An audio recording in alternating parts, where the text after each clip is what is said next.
Pemain Cina terlibat pengaturan skor. FIFA tetap buka peluang Indonesia versus Cina full penonton. Momen Patrick Kluivert asik party jelang pimpin skuad Garuda. Aremania tidak belajar dari pengalaman usai tragedi Kanjuruhan. Simak informasi selengkapnya sebagai berikut.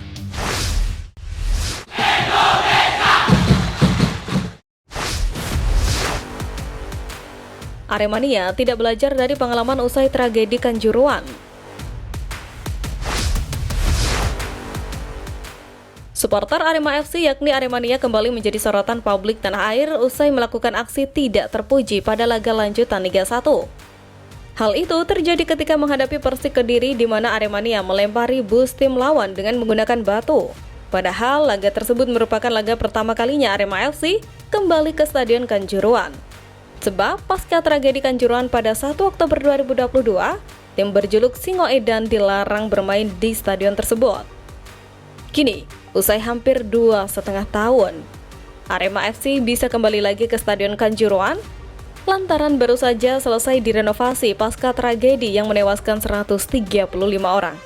Pemerintah Indonesia sendiri mengeluarkan dana sekitar 365 miliar untuk mengubah wujud kandang Arema FC.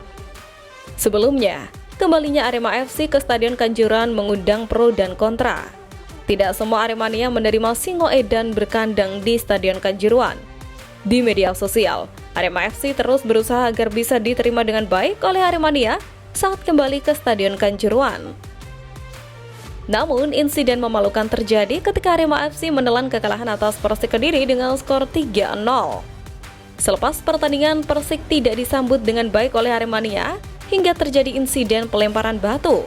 Terpantau kaca bus sebelah kiri pecah akibat adanya batu yang masuk.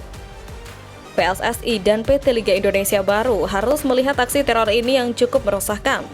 Kabar pecahnya kaca bus Persik terlihat dari akun Instagram Persik Kediri News. Mereka menuliskan, rasa kecewa pada supporter Arema FC yang masih melakukan tindakan berbahaya usai tragedi Kanjuruhan.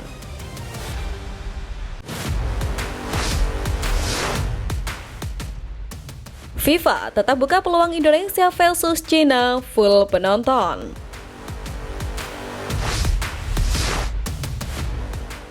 Meski mendapat sanksi FIFA, laga Timnas Indonesia kontra Cina di Stadion Utama Gelora Bung Karno tetap berpeluang disaksikan penonton secara penuh. Sebagaimana diketahui, FIFA lewat surat kepada PSSI memberikan 2 hukuman akibat insiden diskriminasi yang dilakukan supporter Indonesia saat melawan Bahrain 25 Maret lalu. Hukuman pertama, FIFA menjatuhi sanksi denda lebih dari 400 juta kepada PSSI. Sementara untuk hukuman kedua, PSSI wajib mengurangi jumlah penonton hingga 15% pada laga kandang berikutnya, dalam hal ini melawan Cina 5 Juni mendatang. Menariknya, FIFA tetap memberi peluang bagi PSSI untuk menggelar laga Timnas Indonesia versus Cina dengan kuota penonton secara penuh. Dengan syarat, kuota 15% penonton itu diberikan kepada komunitas anti-diskriminasi. Namun, di balik sanksi ini, tersimpan peluang penting untuk melakukan pembenahan. Sepak bola bukan hanya tentang teknik dan skor akhir, tetapi juga mencerminkan nilai-nilai kemanusiaan, persatuan, dan penghargaan terhadap keberagaman. PSSI kini dihadapkan pada tantangan untuk membuktikan komitmennya dalam mengubah wajah sepak bola Indonesia menjadi lebih inklusif dan bebas diskriminasi. Langkah konkret seperti edukasi kepada supporter, kampanye anti-diskriminasi, hingga pengawasan ketat terhadap perilaku di stadion perlu segera dilakukan. Jangan sampai insiden serupa kembali terjadi dan mencoreng perjuangan Garuda di pentas internasional.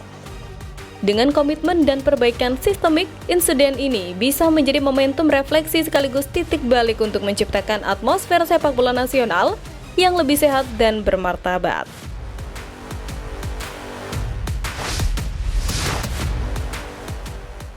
Momen Patrick Kluivert asik party jelang pimpin skuad Garuda.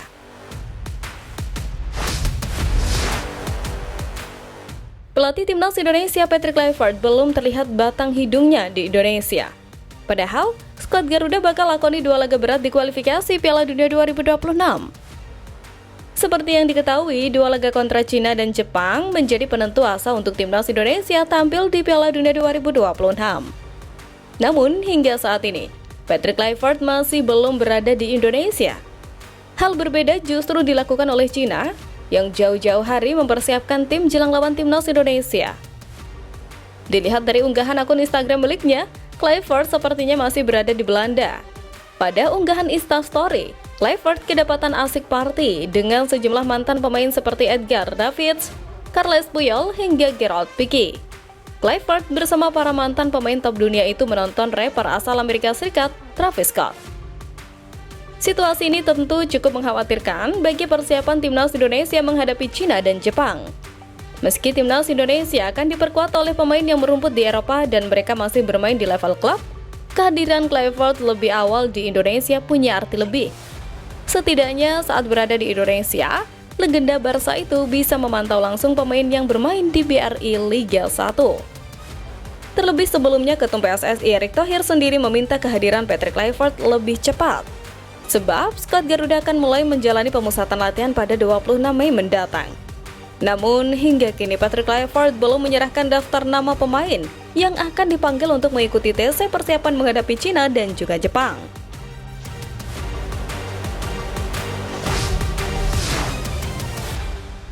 Pemain Cina terlibat pengaturan skor.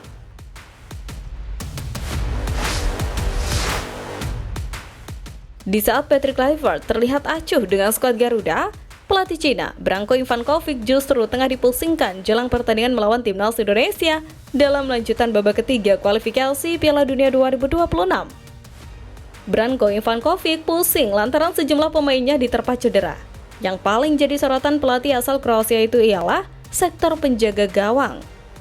Melansir dari media Cina Sina Sport, Ivankovic tengah mengatasi masalah di sektor kiper. Wang Dalai dikabarkan tengah terpuruk, sementara kiper kedua, Yan Junling, dipastikan tak bisa tampil akibat cedera. Lalu kiper ketiga, Liu Dianzhou, dianggap sudah terlalu tua. Yang menarik, Branko Ivankovic sepertinya akan memanggil kiper veteran Sui Weiji. Masih dari sumber yang sama, Sui Weiji sudah dipantau langsung oleh Ivankovic. Pelatih asal Kroasia itu datang ke stadion saat Sui bermain untuk Dalian Ningbo.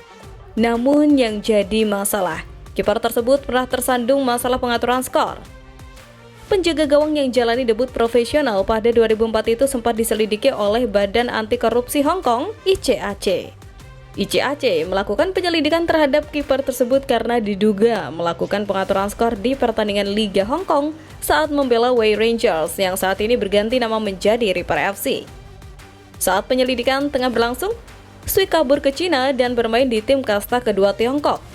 Saat ini dirinya menjadi kiper tertua di Liga Super Cina dan telah kebobolan sebanyak 16 gol dari 9 pertandingan. Tak hanya Cina, timnas Indonesia sendiri tengah mengalami masalah di sektor penjaga gawang. Sebab Martin Paes harus absen lantaran mendapatkan akumulasi kartu. Kendati begitu, bukan masalah yang berarti bagi skuad Garuda lantaran masih memiliki sosok Emil Audero.